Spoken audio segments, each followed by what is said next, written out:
Welcome back to the Crochet Crowd as well as my friends at Yarnspirations.com. It is a knitting pattern today called the Waffle Texture Knit Blanket.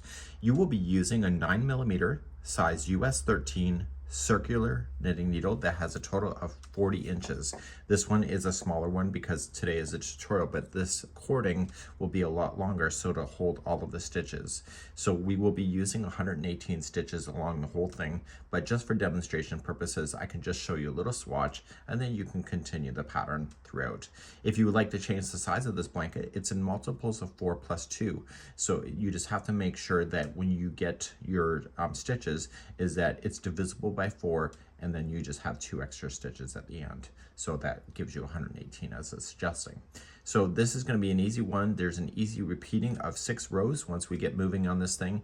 And without further ado, we're going to get ourselves involved. I will be using Bernat Softee Chunky as a demonstration yarn, so it's not variegated, but this is using Bernat Forever Fleece in the color called Banana Pie. In the link of the video description, there will be a link to this, and I will also include tutorials on how to change the yarn throughout either a side or the middle of the project so that you don't waste any yarn today. So without further ado, let's begin. We have a beginner level workshop available for you, also beginning tutorials on that as well. So I'm just going to jump right into it today. We're going to create a slip knot, and we're going to put this onto the knitting needle itself. I'm going to start by just casting on. You do 118 if you'd like to do it, or if you'd like to do the multiples of 4+2. So just make sure that every time you have a multiple of 4, that's done, but then you have them added 2 at the end. So to do a cast on, you're just going to wrap the needle, the back side, and you were going to pull through. And I do a twist cast on, so then I just kind of just rotate it and put it on. Okay, so you just keep doing that throughout. So you go into here, wrap the back needle, pull through, and don't pull it off, just twist this and put on, just like that. Okay, so you'll do that for all 118 stitches or your multiples of 4. So there's a multiple of 4. So if I was saying that this is enough for me, then I could just add 2 more and I'd be done. So you just can stop at any size that you wish as long as it's multiples of 4+2. Okay, so you just keep adding on. So cast on all your stitches, and because you're using that extra big cording, just shift these down the cord to get it out of the way, and you will be going back and forth on your circulars. If you're new to knitting, the reason why we're using the circular knitting needles instead is that there's too many stitches to go onto the wooden sticks. So it just allows it to catch it onto the cord, and it prevents you from really swinging around on your needles as well to be in your way. So I prefer circulars even when it's not required, because it's just a smaller needle to be able to work with. So get your cast on done and meet me back here in just a moment. So back here on the pattern, what we're going to do is that we're going to do rows number 1 through 6. And then once you get that done, you do 1 through 6 until the blanket is 56 inches across. And then we're going to cast off, and I'll show you that as well. So I'm going to start now with the first row of doing knitting, and we'll begin to do that next. So let's begin. To begin this process, I now have a multiple of 4+2. So you see 4, 4, 4, and then an additional 2. So you can do any size you want to. So the first row, we're going to start and we're going to knit the first 2. So it says K2, that means knit 2. So you're just going to go in and just go onto the back side.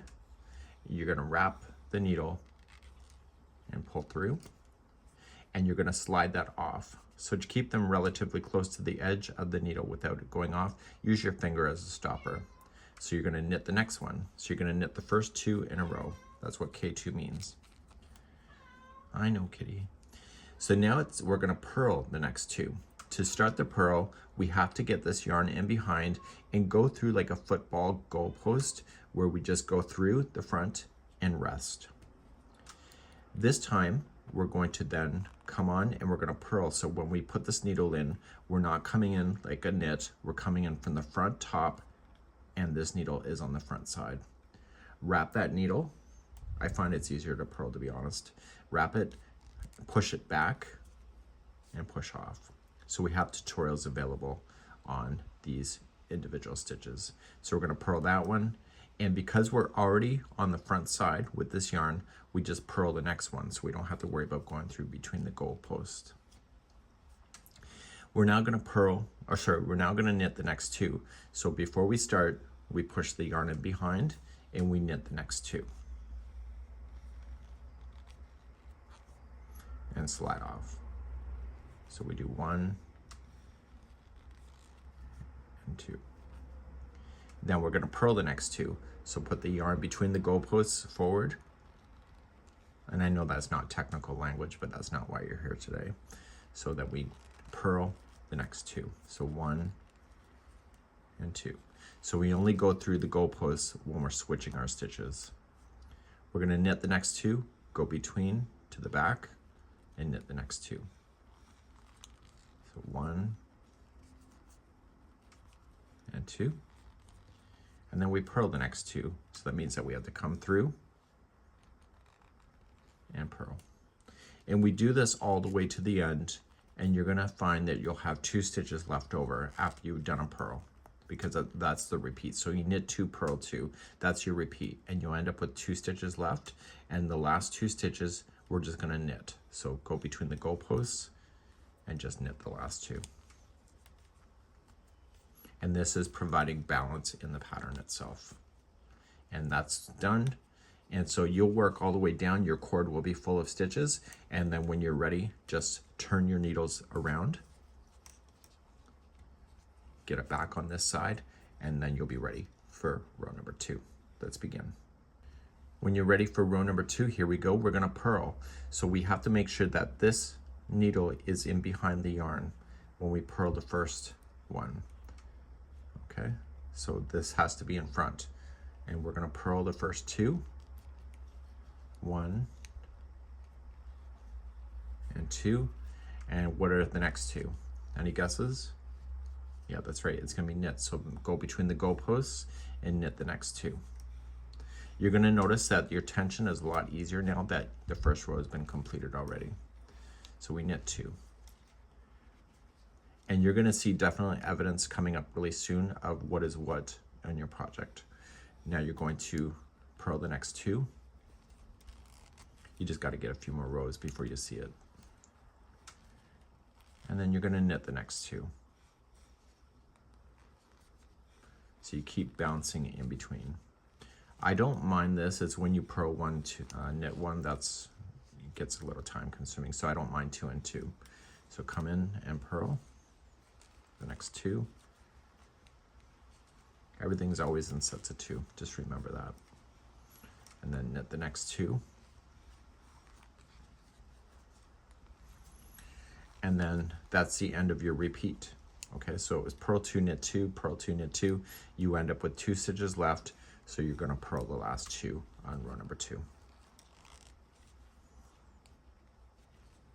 And then we're gonna move to row number 1, or sorry, row number 3 next. So just, I get the yarn, and let's move on to row number 3. Row number 3, we're simply just gonna purl our way across. So start with the needle in behind, and just purl. I find purls a lot easier because it's easier to flick backward and just keep purling all the way across. So you don't have to keep count. So you got a little bit of a holiday and you purl all the way across, and this is creating a unique effect that you'll notice after several rows have been completed. So purl all the way for row number 3. Once you're done number 3, just turn your needles. If the cord is twisted in a weird way, just untwist it, get it nice and good again. And let's begin number 4.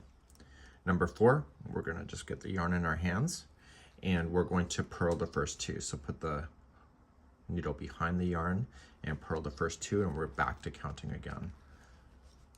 And in time, it becomes really easy to be able to count this. So you purl the first 2, and then knit the next 2, and that's your repeat all the way across. Okay, and then we're gonna purl the next 2. So keep bouncing in between the 2 stitches.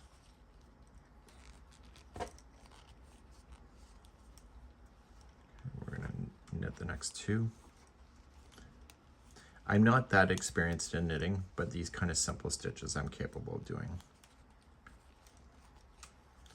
So the repeat on row number 4 is purl 2, knit 2, and you end up with 2 stitches left over like you're supposed to. So then the final 2, we've just come out of the knit stitch, is just going to be a purl 2.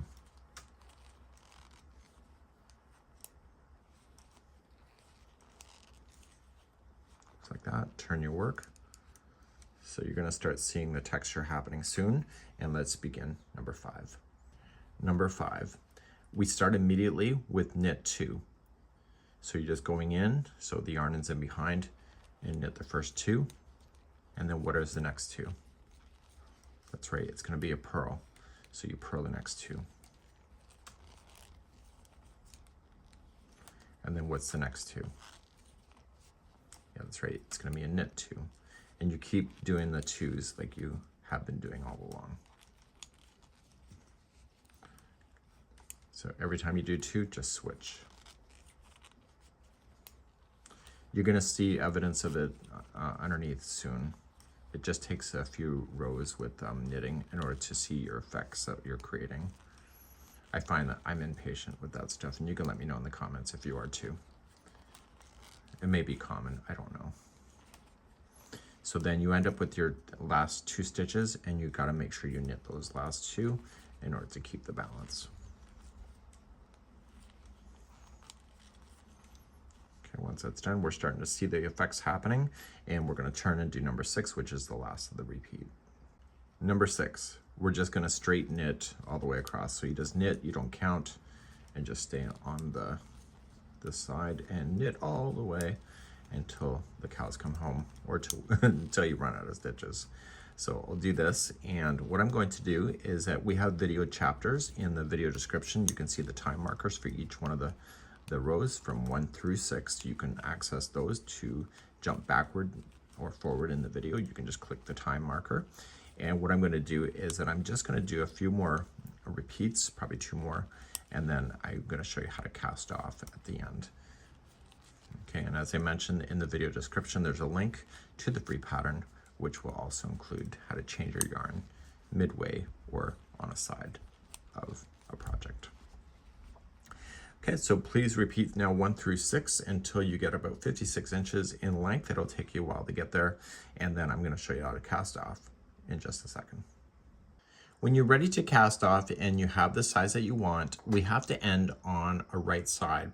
So currently we are at the end of number 6, which is a wrong side. So we have to end on a right side. So after row number 6 is done with just straight knitting, you have to do row number 1 just one more time. And this will make us consistent, and then it will be easier to cast off as well. So let's begin to do that. So let's go and do row number 1 again. Row number 1, if you recall, is just knit 2, and then purl 2. And please do this all the way across, and I will show you the final cast off in a second. To do the cast off, it's really quite easy. You're just going to start knitting, and you'll knit the first 2 in a row. Then you are going to take the second one and go up and over the other one and just push it over. So then you'll knit the next one, and then take the second one going up and over. You'll do that all the way across, and meet me back here in just a moment. Eventually you'll get to your last stitch, second over, and you're going to trim your yarn then that is leading towards the ball. So we're going to give that a little bit of trim. Leave it long enough so that you can put it through a tapestry needle to hide in the loose ends. Just pull up on the needle and leave the exposed loop and push this through the loop, and this will lock it and prevent it from falling out on you. And then you're just going to take a tapestry needle and favor the back side. So this is the front of the project, this is the back. And then with your tapestry needle, you're just going to weave in any loose ends that you would have. You had 6 balls complete with the Bernat Forever Fleece, so favor the back side when you're weaving it in, and don't allow this needle to hit the good side of the work. So just stay within the fibers, and if you break apart the fibers instead of just going between the strands, it does a lot better. So we don't want to see that needle on the other side. Okay, we're going to pull through the first, and we want to make sure we can stretch it so it's got its natural stretch. And then when we go through, we're going to go through a different path, but I'm also going to go through some of the strand that I just wove through. And that really prevents it from wanting to fall out. Okay, just make sure you just don't over tighten. And back through. And then once you have that done, you're going to do that with all your loose ends. And this blanket, because of its texture, is really quite stretchy and neat. And this here is the Waffle texture knit blanket.